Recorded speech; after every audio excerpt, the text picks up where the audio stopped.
Hello mga B.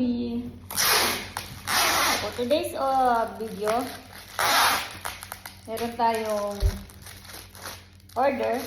Papansin nyo, hindi ko suot ang aking pangmalakasang flight attendant at saka office girl na attire kasi yung attire ko, di ba pinakita ko sa inyo, yung office girl, hanggang dito ko na yung crop top na siya. Tapos yung pantalon niya, hindi na nagkakasya sa akin. Tapos yung flight attendant naman, hindi na ako makahinga dito. Masyadong pisil na dito. Tapos yung pantalon nalalaglag. So, hindi ko ano kung ano nangyayari dito sa aking sexiest body. Kaya today's video, ito gagawa tayo ng arrangement dito sa small bag. Yan ang request ng customer kasi meron siyang tadaan! Meron siyang gift. As I told you guys, mga gold ang pinangre-regalo. Bracelet yan. O, diba? Saan ka pa? Yan. So, hindi ko alam kung tataklit pa ba natin or hindi na open. Ganyan na lang. Tapos, lagyan na lang natin ng ribbon. Diba? Kaya, lagyan ko siya ng tape. Para hindi siya galaw-galaw pag nasa loob na siya ng box.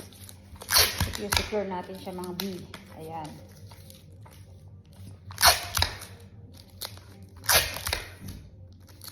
Ayan na yung kasama ko.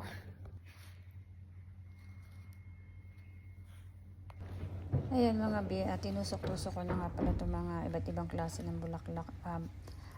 Bag arrangement, small arrangement lang siya. Yan pinili ng customer at pati ang kulay. Kaya ito, ang gusto niya kasi lalagyan din siya ng sunflower. Kaya nilagyan ko na rin siya ng sunflower at carnation.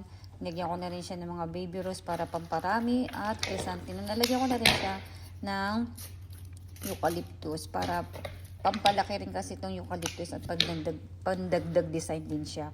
Ayan. Kukunin mamaya ito ng customer kaya ginawa ko na kasi hindi natin alam na may darating pa customer. Marami kasi mga orders for today video. Kaya yan, nilalagyan ko siya ng chrysanthemum. Mamaya pa niya yan kukunin. At nilagay ko na pala dyan yung regalo niya. Ando siya sa gitna para at least hindi na ako mahirapan isampay siya, ilalagay o isisingit. Ayan, nilalagyan ko na siya. Sinisiksikan ko na siya ng eucalyptus. Ayan.